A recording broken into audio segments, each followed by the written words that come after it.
On va tourner ce matin dans la parole de Dieu, dans Philippiens, premier chapitre. Et on va juste regarder un verset. J'ai d'autres versets, et vous pourrez les lire dans votre Bible au fur et à mesure que j'avance. Moi, je les ai écrits dans mes notes pour ne pas avoir à feuilleter dans ma Bible. Mais il serait utile pour vous, au fur et à mesure que j'avance dans ce message, que vous peut-être que vous souligniez à des places, okay? Et que vous reveniez sur ce message, soit par l'Internet, parce que vous pourrez le réécouter, ou soit en regardant vos propres notes. Okay? Alors, comme j'ai dit, c'est un message qui est un petit peu pesant. Et je n'ai pas l'habitude de donner des messages aussi pesants, mais je vous demande de creuser vos méninges un peu, OK? De réfléchir, là. Et de surtout demander à Dieu de disposer vos cœurs pour vraiment recevoir ce que la Bible dit ici, là. OK? Alors, dans Philippiens, le premier chapitre, verset 6, voici ce que Paul dit. Il dit, « Je suis persuadé que celui qui a commencé en vous cette bonne œuvre la rendra parfaite pour le jour de Jésus-Christ. » Alors, prions Dieu, demandons-lui de vraiment nous aider à comprendre sa parole. Notre Père, nous te remercions pour ta parole. Ta parole qui est la vérité et qui nous dirige dans les bons sentiers. Pour ta parole, Seigneur, qui sait nous communiquer et effectivement ton amour qui est plein de pardon et plein de grâce. Et je prie que ce matin, tu puisses disposer le cœur de tes enfants. Pour que, Seigneur, cette parole puisse être vivante, vivifiante, et nous aider à vraiment nous approcher de toi. Je prie, Seigneur, que tu rencontres le cri du cœur de ceux qui, ce matin, se placent devant toi et qui ont besoin de ton intervention dans leur vie, que ce soit spirituel ou même physique ou autre. Tu es tout-puissant et rien ne manque, Seigneur. Rien ne manque de ta part pour bénir et continuer à bénir tes enfants. Donc, Seigneur, ouvre nos cœurs et on saura te donner l'honneur et la gloire par Jésus-Christ. Amen. Amen. Vous savez, la Bible est remplie de vérités bouleversantes. Par exemple, Dieu est éternel. Qu'est-ce qui peut comprendre ça? Dieu a créé l'homme à son image. On a vu la semaine dernière que la parole de Dieu est parfaite. Que Dieu s'est fait chair. Et on pourrait dire aussi que Dieu désire que nous soyons avec lui dans sa demeure pour l'éternité. Ce matin, le titre de notre message est un joyau précieux. Parce que vous voyez, il y a dans la Bible de ces versets ou de ces vérités que Dieu seul connaît et que Dieu choisit de nous révéler. Si vous voulez, de révéler à ses enfants. J'ajouterais même que c'est un secret de famille. En réalité, c'est vraiment juste ses enfants qui peuvent comprendre. Ce matin, je vous parle d'un sujet ou d'une doctrine qu'on pourrait dire distinctive. Pourquoi vous dire ça? Parce que dans beaucoup d'églises dites évangéliques, il n'est pas question d'aborder ce sujet ou cette doctrine de peur d'offusquer quelqu'un.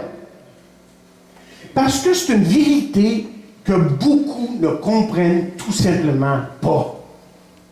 Parce que certains ont choisi de ne pas l'étudier sérieusement et donc ils laissent de côté quelque chose qui est si important. Ils laissent de côté une glorieuse vérité dans les Écritures. Mais ici, ce matin, nous l'abordons parce que c'est une vérité qui est là dans la Bible, la parole de Dieu. Et nous allons le faire avec humilité, respectueusement, mais avec sérieux. Vous voyez, cette doctrine dont je vais vous parler ce matin là, est contre nature. C'est-à-dire que ça va contre notre sens de justice et d'équité en tant qu'humain. Dans les milieux théologiques, on a choisi d'appeler cette doctrine la persévérance des saints, ou, vous l'avez déjà entendu, la sécurité éternelle. Moi, si je vous donnerais mon témoignage personnel face à cette vérité-là, ça serait de vous dire que quand j'ai découvert cette vérité dans les Écritures, quand je l'ai compris, ça a littéralement changé ma façon de comprendre le salut et même de comprendre ma Bible. Et ça m'a emmené aussi à l'adoration. Ça m'a emmené à le glorifier, à glorifier Dieu pour un si grand salut que je ne méritais absolument pas.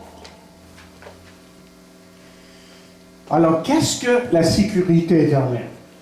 Ça, c'est la première question qu'on va se poser. On va essayer de clarifier ça. Vous avez déjà entendu l'expression « sauver, toujours sauver ». C'est-à-dire qu'une fois que vous devenez un enfant de Dieu, vous le devenez pour toujours. C'est un salut qui est éternel. Et il n'y a absolument pas donc que de parler de ça même comme ça, parce que c'est une pensée qui est tout à fait biblique. Je veux que vous compreniez, en commençant ce matin, que cette vérité n'est aucunement basée sur ce que vous faites ou ce que vous avez fait, mais que cette vérité est basée sur ce que Dieu a fait et fait encore pour vous aujourd'hui en tant qu'enfant de Dieu.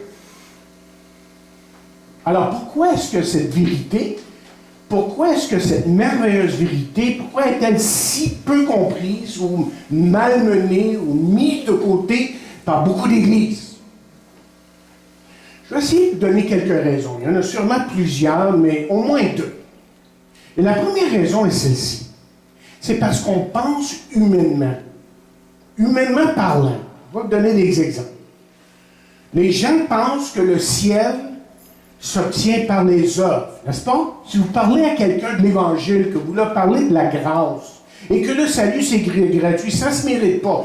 Première chose que les gens vont dire, ouais, mais moi je suis une bonne personne, et je vais à l'église, je suis religieux, je donne de l'aumône, j'aide mon prochain, je suis une bonne personne, et assurément qu'à cause de ça, que Dieu sera obligé de me laisser rentrer dans le ciel, parce que je suis une bonne personne.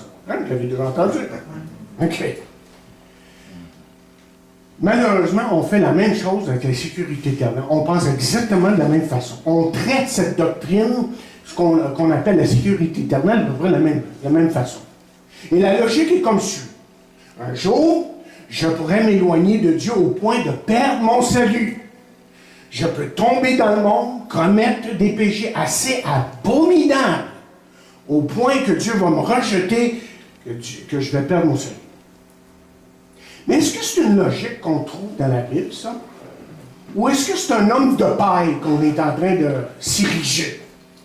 On l'a déjà entendu dans une étude un mercredi soir, une dame très gentille qui aime le Seigneur qui disait « Ah oui, mais quelqu'un qui parle, tu sais, qui s'en va dans le monde et tout ça, puis tu sais, il n'est pas perdu, tout ça, puis défilait son affaire, là.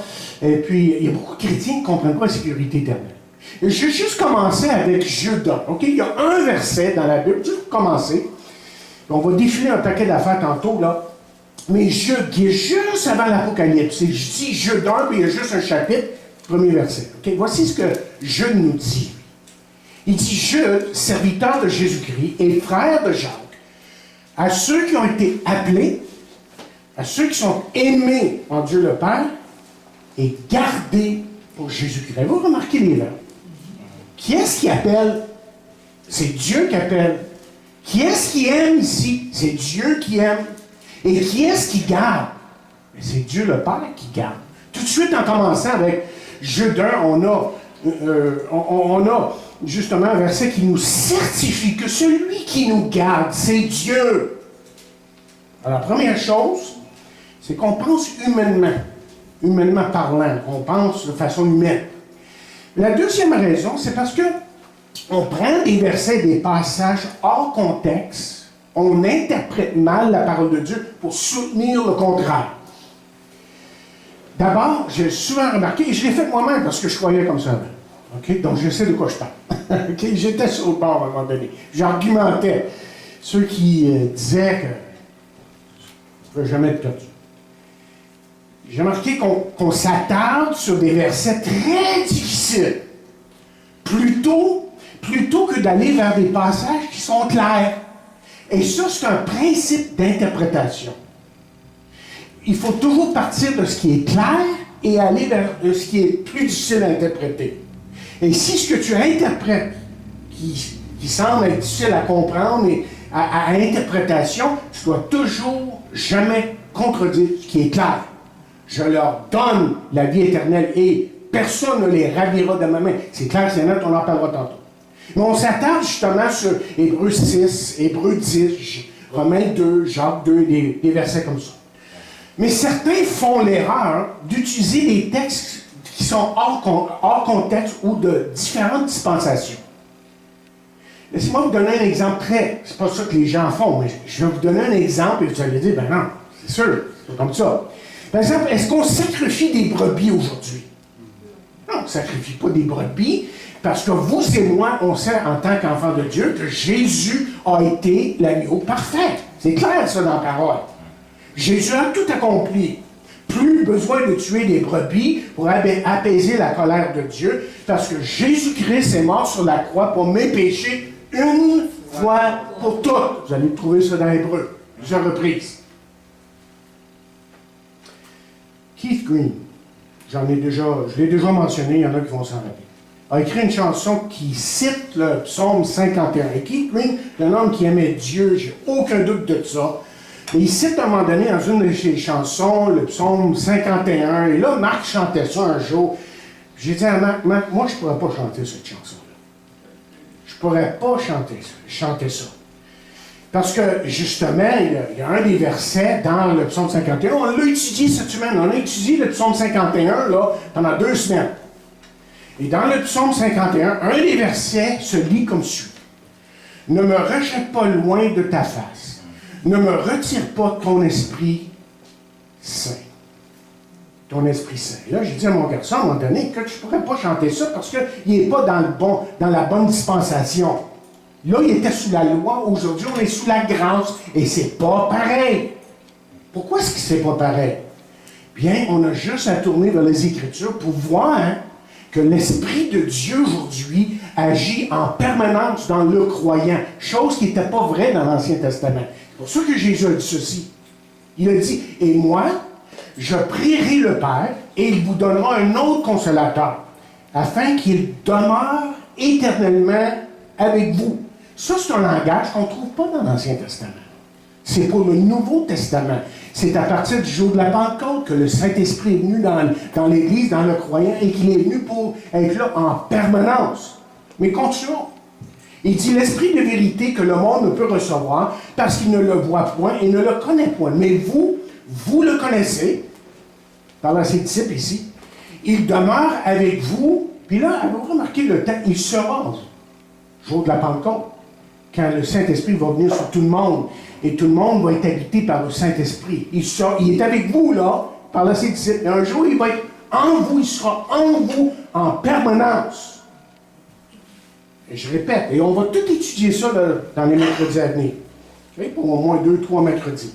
Et on va voir que ce langage-là est un langage du Nouveau Testament. Quand une personne vient à Christ et que le Saint-Esprit fait résidence en lui, c'est pour toujours. C'est pas le Saint-Esprit part, puis le lendemain, il n'est plus là, puis le lendemain, il est là. Comme ça, ça marche. Il est toujours là. Mais ceux qui veulent insister sur l'idée qu'un enfant de Dieu peut perdre son salut diront quelque chose comme suit. Ils vont dire, si c'est vrai, sauver toujours sauvé, alors, une fois sauvé, on n'a pas à s'inquiéter de vivre dans le péché. Vous avez déjà entendu celle-là? Souvent. Est-ce que c'est vrai? Ben non, c'est absolument pas vrai. Dire quelque chose comme ça indique que la personne n'a pas compris la nature du péché, du salut, excusez. Okay, je répète ce que je viens de dire. Dire quelque chose de la sorte indique qu'on n'a pas compris la nature du salut. Autrement dit, la foi qui sauve, on le sait, est par pure grâce, sans les œuvres. Vous êtes d'accord? Aucune œuvre. La Bible est claire sur ça. On va venir au verset dans quelques minutes. Mais la foi qui sauve, ou qui est authentique, si vous voulez, a comme résultat des œuvres qui sont de Dieu. Résultat, c'est la sainteté, c'est l'amour, le pardon, la joie, la prière, et toutes ces choses-là. Quelqu'un dit, la foi seule sauve, mais la foi n'est jamais seule. La foi seule sauve, sans les œuvres, mais la foi n'est jamais seule. C'est-à-dire qu'une personne qui a vraiment reçu Christ dans sa vie, ça va paraître. Sa vie va changer. Parce que vous voyez, le résultat net d'une personne qui est sauvée, c'est que sa vie est transformée. Point à la ligne. C'est ça, quelqu'un qui est sauvé. Et une personne qui se dit sauvée et qui n'est pas transformée dans son cœur en ce qui concerne les choses de Dieu, n'est pas un enfant de Dieu et il est en route pour la perdition éternelle. Tout aussi clair que ça dans la parole de Dieu. Mais la question qui se pose est la suivante. Quelle est la base biblique pour cette merveilleuse vérité? Bien, c'est de ça qu'on va étudier dans la semaine à venir, le mercredi. Donc, moi, je peux juste vous donner un petit résumé, là. C'est vraiment à la surface que je vais dire ce matin. C'est pas tellement profond, mais je vais essayer de vous donner au moins quelques-uns des points majeurs qui fait qu'on peut être sûr qu'une fois qu'on est son enfant, vous pouvez être sûr qu'on reste son enfant. On n'est pas son enfant un jour, puis le lendemain, on ne l'est pas. Ça n'existe pas, ça, dans la Bible. Alors, laissez-moi vous donner un résumé. D'abord, on peut commencer par la grâce. OK, la grâce, vous savez, c'est quoi? C'est un don immérité. OK, on sait, Dieu ne me demande rien pour être sauvé. Je ne peux absolument rien faire pour que Dieu me sauve. Je dois accepter son cadeau. Et la Bible l'appelle comme ça, justement. Et je ne peux rien faire ou lui offrir pour rester sauvé. Sans cela, si je dois ajouter quelque chose pour rester sauvé, ça veut dire c'est par les œuvres. C'est moi qui le fais, là. C'est plus Dieu, là. Et la Bible est claire. C'est par la grâce que vous êtes sauvés, par le moyen de la foi. Et cela ne vient pas de vous. C'est le don de Dieu. Ce n'est point par les œuvres, afin que personne ne se glorifie. Vous voyez, si je dois faire quelque chose, c'est que le salut devient par les œuvres. Hein? Je suis obligé de faire quelque chose là, pour me garder sauvé. Okay? Mais n'est-ce pas merveilleux de constater qu'une fois que je suis son enfant, que c'est Dieu qui me garde.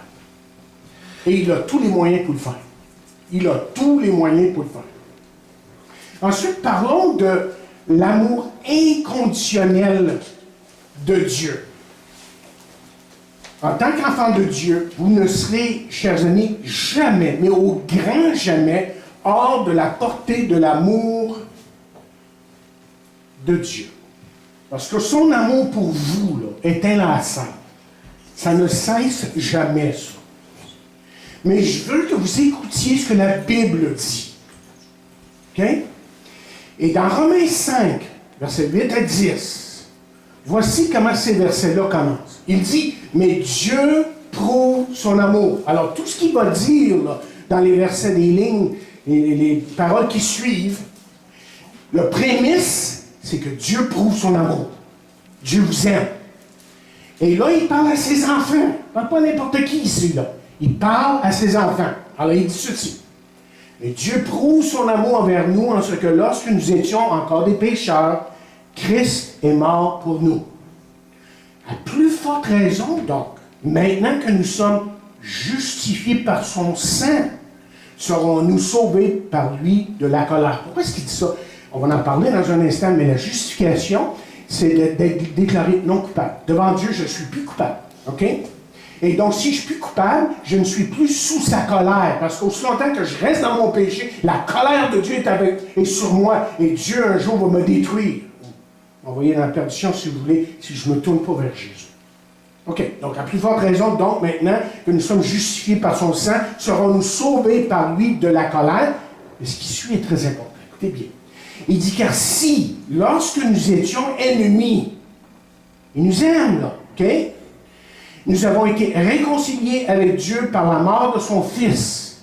À plus forte raison, toujours les prémices, c'est son amour ici, là, OK? Étant réconciliés, maintenant qu'on est sauvés, Paul est en train de dire, serons-nous sauvés par sa vie? On est sauvés par sa mort, mais on est gardés sauvés par sa vie. C'est parce que lui est en train de faire quelque chose, là, pour nous. Okay? On en parlait tantôt de ça. Très important que son œuvre, en quelque sorte, est complète sur la croix, mais il n'a pas fini dans un autre sens. OK? Le troisième point que je veux vous emmener, c'est la justification. OK? Sur quelle base est-ce qu'on dit on ne peut pas perdre son salut? Bien, Dieu vous déclare non coupable. Vous venez à Christ, vous êtes pécheur, évidemment, vous êtes mort dans vos péchés, Éphésiens 2e chapitre. Et là, tout d'un coup, il y a quelque chose qui se passe dans votre vie, la vie de Dieu vient en vous, vous acceptez Christ, et il y a une nouvelle vie qui est en vous, là, et là, Dieu vous regarde, puis lui, il dit, non coupable, justifié, à cause de Jésus, évidemment. Un enfant de Dieu ne peut jamais revenir sous la condamnation. Vous comprenez ce que je dis là?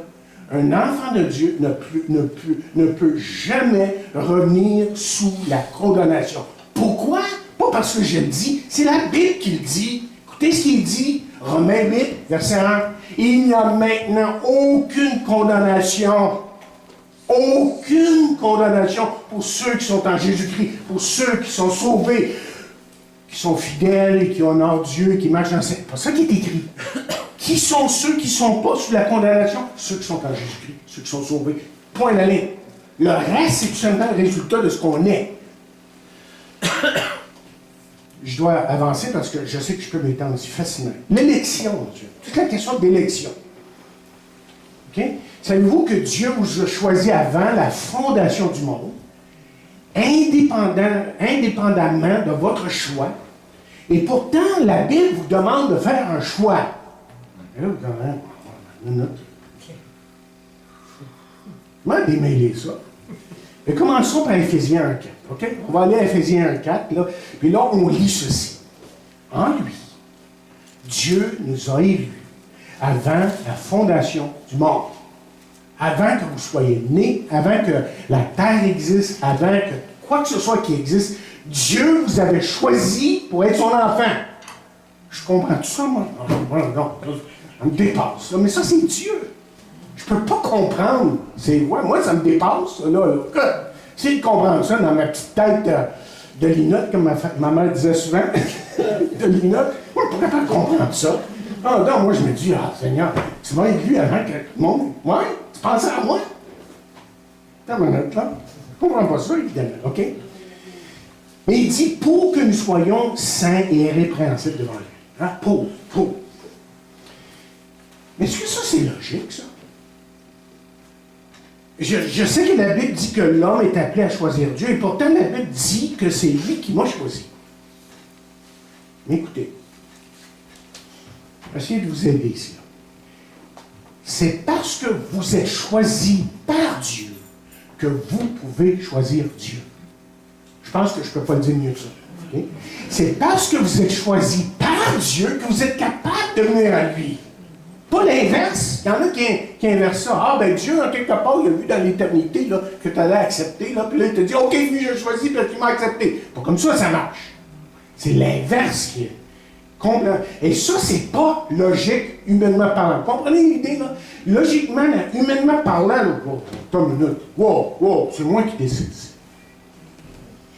Pourquoi, autrement dit, est-ce que tous les fibres qui sont dans ma chair, pourquoi est-ce que tous les fibres dans ma chair sont contre cette idée que Dieu m'a choisi? Pourquoi est-ce que je compte ça? Automatiquement, quand j'entends ça, c'est moi qui choisis. Parce que la chair veut une partie du crédit. Parce que la chair veut la gloire qui seule doit revenir à Dieu. Afin que toute la gloire soit à lui. Écoutez bien la Bible. La Bible parle pour elle-même. Je peux vous dire, si on la lit comme du monde, là, ça se lit par... ça s'explique soi-même. C'est Jésus qui parle. Prenez juste le chapitre 6 de Jean là, pour vous-même, lisez-le chez vous. Mais juste 2 versets ici, j'aurais pu en choisir plusieurs. Il dit, c'est Jésus qui parle, qui dit que tous ceux que le Père me donne viendront à moi et je ne mettrai pas dehors celui qui vient à moi. Avez-vous remarqué? Tous ceux que le Père me donne, et le Père qui choisit. Mais il va plus loin que ça. Au verset 65, Jean 6, il dit, c'est pourquoi je vous dis que nul ne peut venir à moi si cela ne lui a été donné par le Père. C'est pas le Père qui t'appelle, tu ne vas jamais venir à lui. Et ça, chers amis, c'est pas logique dans notre entendement humain. OK, cinquièmement, il y aurait donc plus à dire là, mais je vais me limiter. La puissance de Dieu. Autrement dit, Dieu est-il assez puissant pour vous garder sauvés, ou seriez-vous plus fort que lui? Et Romains 8 nous dit ceci, mais dans toutes ces choses, nous sommes plus que vainqueurs par celui qui nous a aimés, car j'ai l'assurance que ni la mort, ni la vie, ni les anges, ni les dominations, ni les choses présentes, ni les choses à venir, ni les puissances, ni la hauteur, ni la profondeur, ni aucune autre créature, ça c'est vous ça, okay? Ne pourra nous séparer de l'amour de Dieu manifesté en Jésus-Christ notre Seigneur. Il n'y a absolument rien qui peut vous séparer de Dieu, qui peut vous faire perdre votre salut une fois que vous êtes enfant de Dieu. Il y a une sixième raison. L'intercession du Fils. Hein? Je vous ai dit au début que le Fils est en train de faire quelque chose. Hein? Savez-vous ce que le Fils est en train de faire présentement? Bien, Romains 8, verset 31-34 nous dit, « Que dirons-nous donc à l'égard de ces choses? C'est Dieu pour nous qui sera contre nous. Lui qui n'a pas été permis son propre Fils, mais qui l'a livré pour nous tous, comment nous donnera-t-il aussi toutes choses avec lui? Qui accusera les élus? » Satan est toujours en train de nous accuser.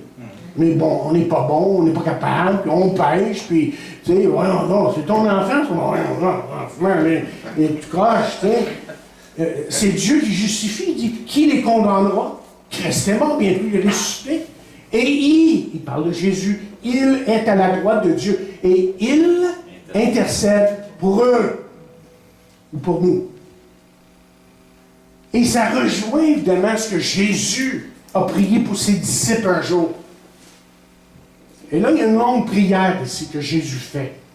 Mais c'est une prière extrêmement importante. Et ça, on la comprend, on la saisit. On voit bien que toute la puissance de Dieu agit en notre faveur. Et là, Jésus, dans le jardin de Gethsémane, quelques heures avant de mourir sur la croix, je veux que vous écoutiez ces paroles. Parce que ces paroles-là ont été données pour vous, pour moi. Et voici ce qu'il a dit. « J'ai fait connaître ton nom aux hommes que tu m'as donnés. » Élection. Du milieu du monde. Et ils étaient à toi. Et tu me les as donnés. Élection. Et ils ont gardé ta parole. Maintenant, ils ont connu que tout ce que tu m'as donné vient de toi. Je leur ai donné les paroles que tu m'as données. Vous remarquez comment ça revient souvent, ça?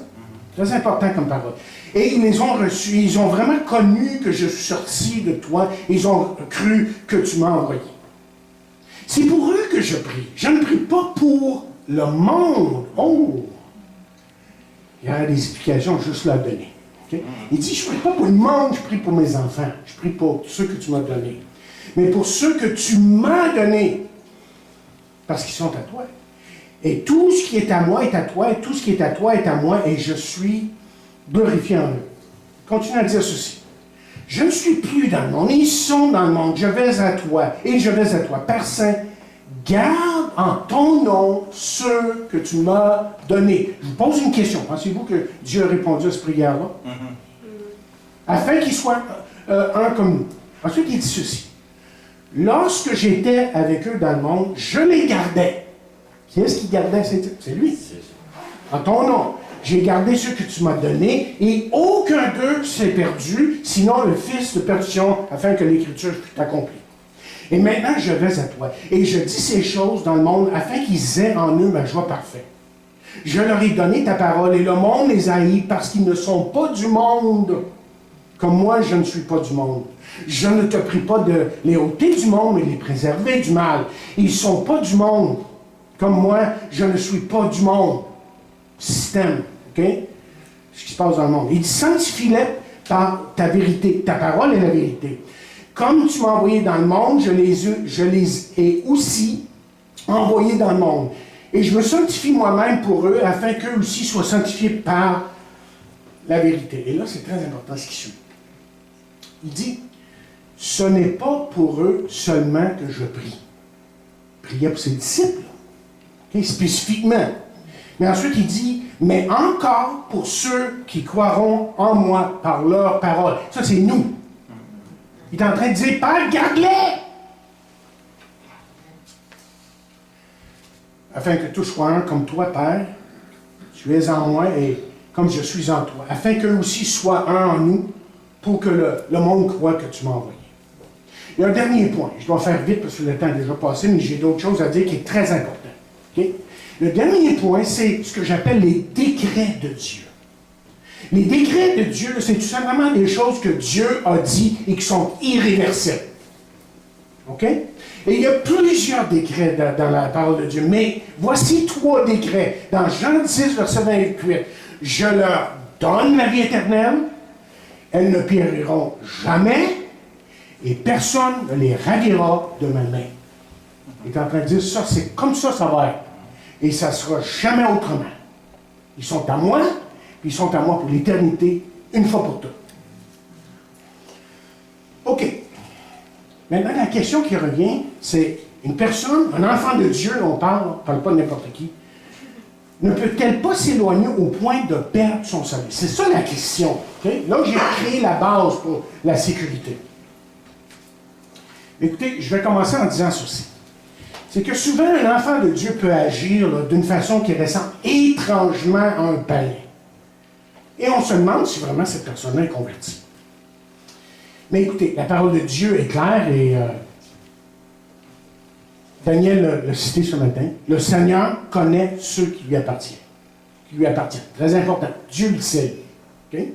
Parce que je me rappelle, il y a plusieurs années de ça, dans une des églises où j'étais pasteur, il y avait un monsieur qui marchait avec Dieu à un moment donné, puis s'est éloigné, puis je le visitais de temps en temps. Et je me rappelle, à un moment donné, il est revenu à l'église, puis il pleurait, puis durant les chants, durant la prédication, à chaudes larmes, là.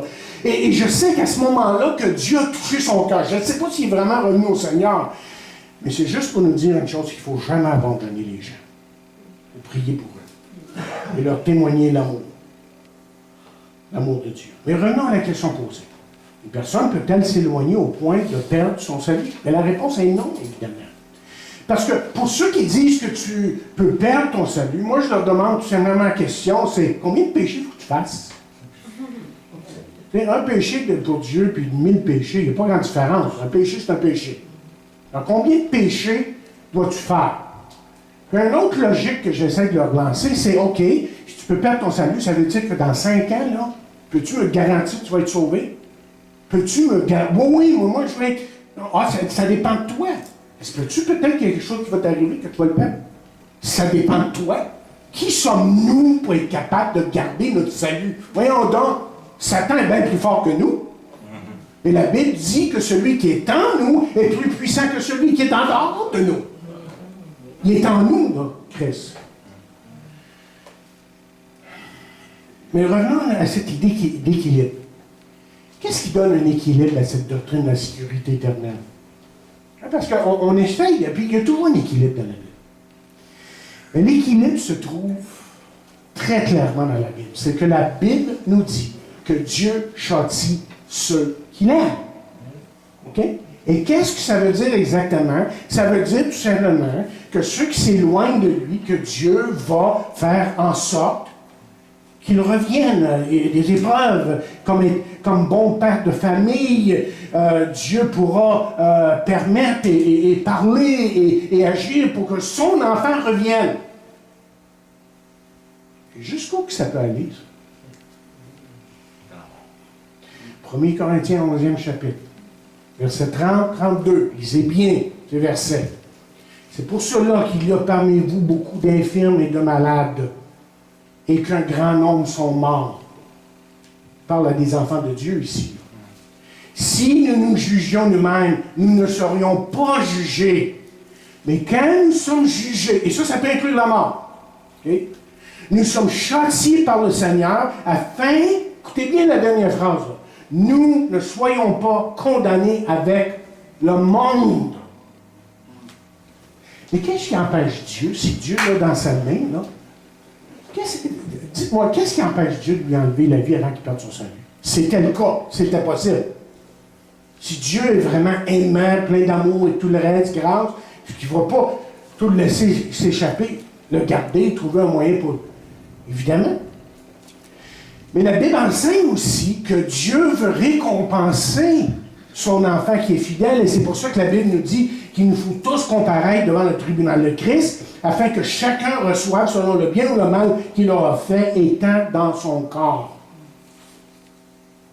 Et la question revient, est-ce qu'on peut perdre quelque chose?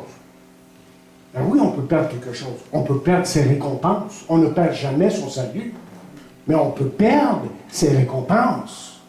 Et c'est pour ça que Paul nous dira, « si quelqu'un bâtit sur ce fondement avec de l'or et de l'argent, des pierres précieuses, du bois, du foin, du chaume, l'œuvre de chacun sera manifestée. Car le jour la fera connaître. » Le jour, ça veut dire quand Christ va revenir et qu'on va se présenter devant lui. Okay? Parce qu'elle se révélera dans le feu. Et le feu éprouvera ce qu'est l'œuvre de chacun. Si l'œuvre bâtie par quelqu'un sur le fondement subsiste, il recevra le salut. Il recevra une récompense. Je vais juste voir si vous étiez là. Pas question de salut ici. Question de récompense. Si l'œuvre de quelqu'un est consumée, il perdra sa récompense. Pour lui, il sera sauvé, mais comme à travers du feu. Imaginez quelqu'un qui marche comme ça dans les chrétiens. Dis une affaire, là. Moi, bien mieux, moi, là, de m'approcher de Dieu chaque jour et d'avoir toute l'assurance que j'ai besoin pour marcher avec lui. Vous voyez, Dieu est patient. Et bien que je viens de vous lire plusieurs versets qui sont assez durs quand même, là, je ne veux pas que vous voyez Dieu comme un bourreau. Parce que Pierre nous dit ici, le Seigneur nous dit ceci, il dit, le Seigneur ne tape pas dans l'accomplissement de la promesse comme quelques-uns le croient, mais il use de patience envers vous, ne voulant qu'aucun périsse, mais voulant que tous arrivent à la repentance. Chers amis, le Jésus que moi je connais, là, c'est celui qui nous sauve une fois pour toutes. On n'est pas dans l'Ancien Testament, à répéter les sacrifices parce que le monde se demandait qui était pardonné. C'est fait une fois pour toutes, pour nous. Et Dieu a les moyens pour nous garder. Et c'est pour ça qu'il pouvait nous dire ceci. Et voici, je suis avec vous tous les jours, jusqu'à la fin du monde. Il ne faudrait pas dire ça. Là. Si on perdait notre salut, il pourrait dire, ben, Père, que des fidèles, non, on est son enfant, c'est ça la condition. Alors laisse-moi vous demander en terminant, avez-vous cette assurance que Jésus est avec vous? Est-ce que vous l'avez vraiment reçu dans votre vie? Eh bien, si vous l'avez reçu, écoutez, voici ce que Jésus dit. Et je répète une partie, puis l'autre partie est importante. Il dit, je leur donne la vie éternelle, et elles ne périront jamais. Il parle des brebis ici, là. Jean 10. Et personne ne les ravira de ma main. Il parle de Jésus, c'est Jésus qui parle. Et il va plus loin que ça. Il dit, mon Père, qui me les a donnés, est plus grand que tous, est plus grand que vous. Et personne ne peut les ravir de la main de mon Père. Et la main de son Père, c'est toute sa puissance. Mais qui est capable, une fois son enfant, capable de vaincre la puissance de Dieu? Laissez-moi vous terminer avec une histoire. C'est Wesley qui était sur la route un jour. Il s'en allait probablement à une réunion. Il était tout heureux, il louait le Seigneur, chantait. Et tout d'un coup, apparaît dans un buisson, saute devant lui, un voleur. Et le voleur lui dit, « Donne-moi ton argent! Sans ça, je te tue. » Chose comme ça. Non, Wesley n'était pas plus brave que n'importe qui d'autre. Il a sorti son argent, il lui a donné son argent. Et là, le voleur s'en allait. Puis Wesley, il dit, attends, j'ai d'autres choses à te donner. J'ai autre chose pour toi.